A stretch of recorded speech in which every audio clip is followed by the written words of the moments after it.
আজকে আপনাদের সাথে আরো নতুন একটি রেসিপি নিয়ে চলে এসেছি।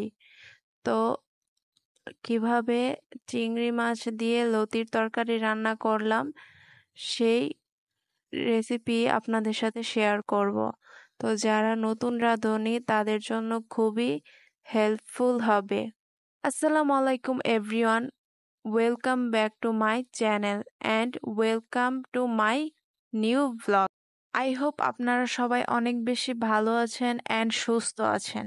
তো আমি লতির তরকারি রান্নার জন্য চিংড়ি মাছ নিয়ে নিয়েছি আর কাঁঠালের বিচি নিয়ে নিয়েছি। তো আমি কাঁঠালের বিচিটাকে শিল দিয়ে ছেঁচে নিয়েছিলাম। আপনারা চাইলে কাঁঠালের বিচিটাকে কেটেও নিতে পারেন। তো আস্ত রসুনটাকে আপনারা কাটবেন না, আস্ত দিতে চেষ্টা করবেন ছিলেই। তো আমি এটাই করলাম। তো যাই হোক, মূল ভিডিওতে যাওয়া যাক। এখানে আমি সয়াবিন তেল দিয়ে দিয়েছি কড়াইতে, তারপর তেলটা গরম হওয়ার পর দিয়ে দিয়েছি আস্ত রসুনগুলা।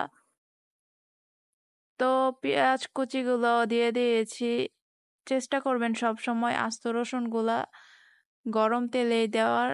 তো তারপর পেঁয়াজটা দিয়েছি, এখন ব্রাউন কালার করব।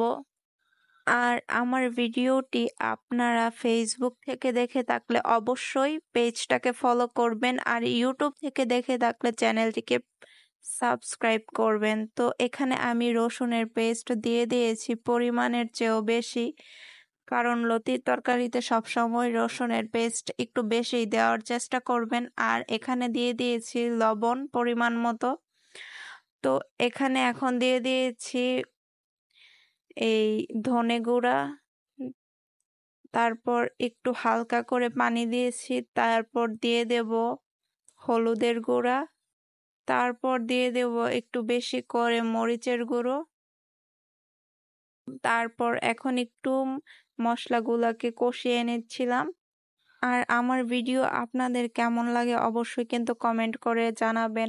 আর যত বেশি কষিয়ে নেবেন ততই কাঁচা যে মশলার একটা স্মেল থাকে ওটা চলে যাবে। দেন এখন দিয়ে দিয়েছি চিংড়ি মাছগুলা, তারপর দিয়ে দিয়েছি কাঁঠালের বিচিগুলা।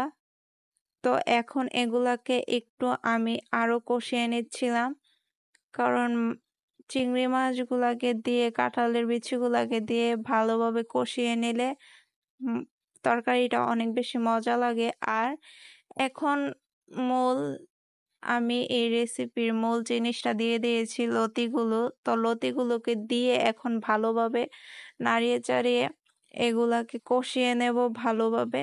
তো আপনারা তো দেখতেই পাচ্ছেন যে আমি লতি দিয়ে এগুলাকে একটু পরপর নাড়িয়ে কষিয়ে নিচ্ছিলাম।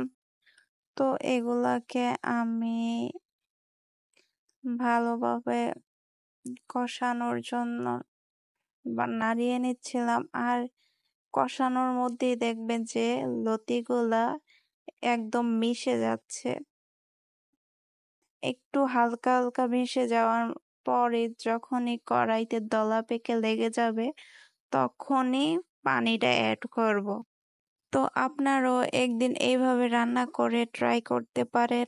আমাদের কাছে তো অনেক বেশি ভালো লেগেছে অ্যান্ড লতির স্মেলটাও অনেক বেশি ভালো হয়েছে।